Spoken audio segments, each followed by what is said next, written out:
चले दो।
मुख्य रूप से हम लोगों की मदद में आए हुए केंद्र सरकार के मंत्री श्री चिराग पासवान जी, मंच पर विराजे हुए सभी एनडीए के नेता और सामने उपस्थित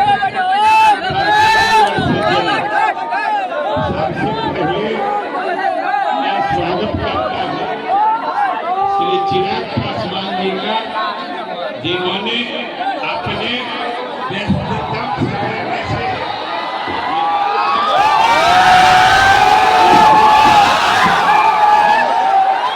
और आप 2 मिनट सुनिए, वही आ जाएंगे और हम सिर्फ 2 ही लाइन बोलेंगे कि हम आए हैं श्री चिराग पासवान जी का स्वागत करके, और ये जो हड़ताल शिक्षा में यहाँ आप युवा साथी और माताएं बहनें और हमारे उपस्थित हैं, उनका मैं स्वागत करता हूँ और अभिनंदन करता हूँ। साथियों, हम तो चुनाव में उम्मीदवार हैं, हमको आपने मौका दिया है,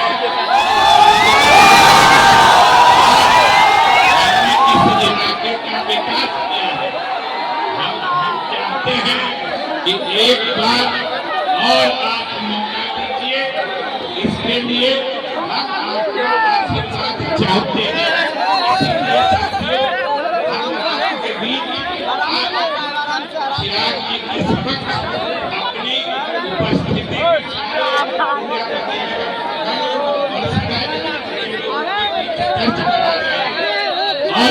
आज अपना सुनाई क्षेत्र विकास का मॉडल बन गया है। हम आपको भरोसा दिलाते हैं कि आप आगे भी मौका देंगे और सराय रंजन और विद्यापति विकास की नई ऊंचाइयों को छुएगा, ये आप जान लीजिए। इसलिए साथियों, हम आपसे विनम्र प्रार्थना करते हैं कि 2 ही दिन बाद है, 6 तारीख है, तीर छाप है और 2 नंबर का है, ऊपर से क्रमांक 2 पर ये छाप है। इसलिए आप सब तीर छाप का बटन दबा के आशीर्वाद दीजिएगा। बहुत बहुत धन्यवाद।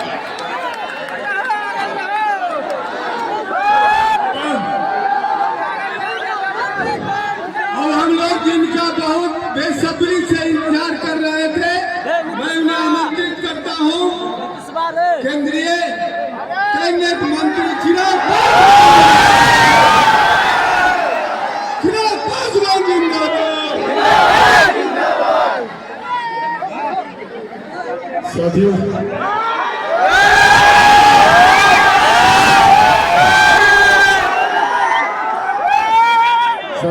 जब यहाँ आप सबके बीच आए हैं तो सिर्फ एक आग्रह करने,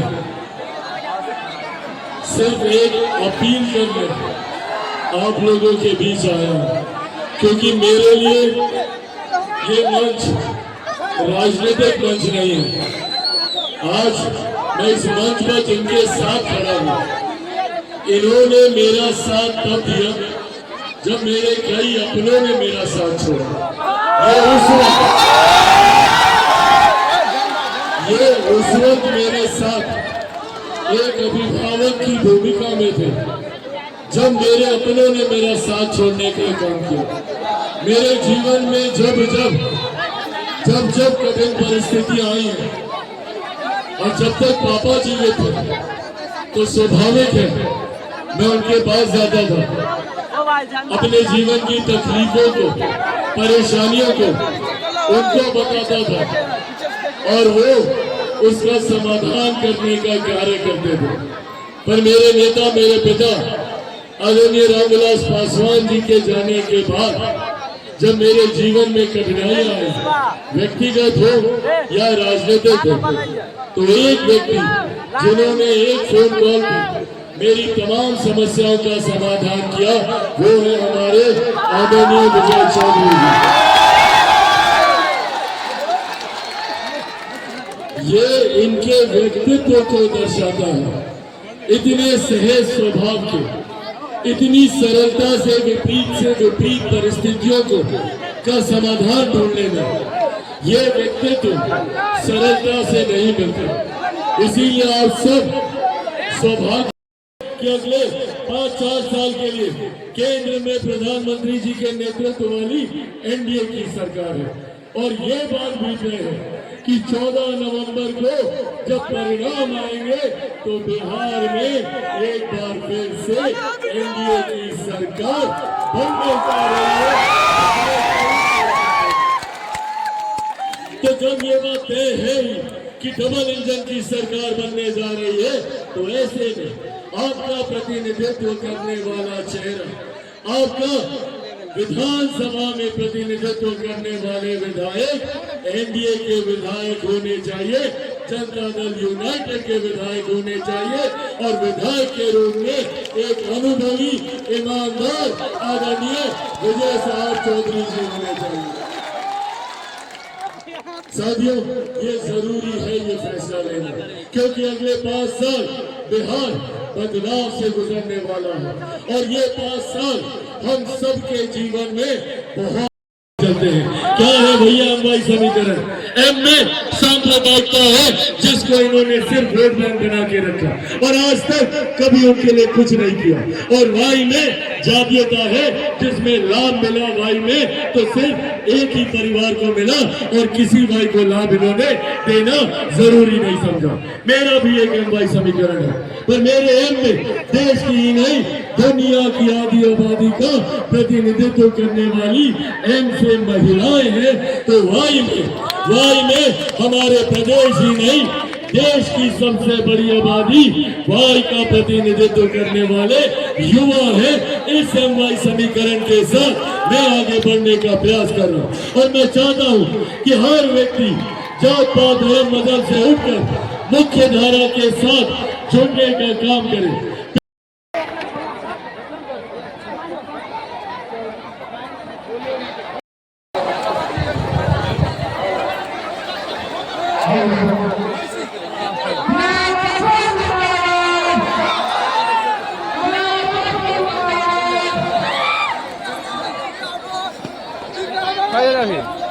चलो इधर जाना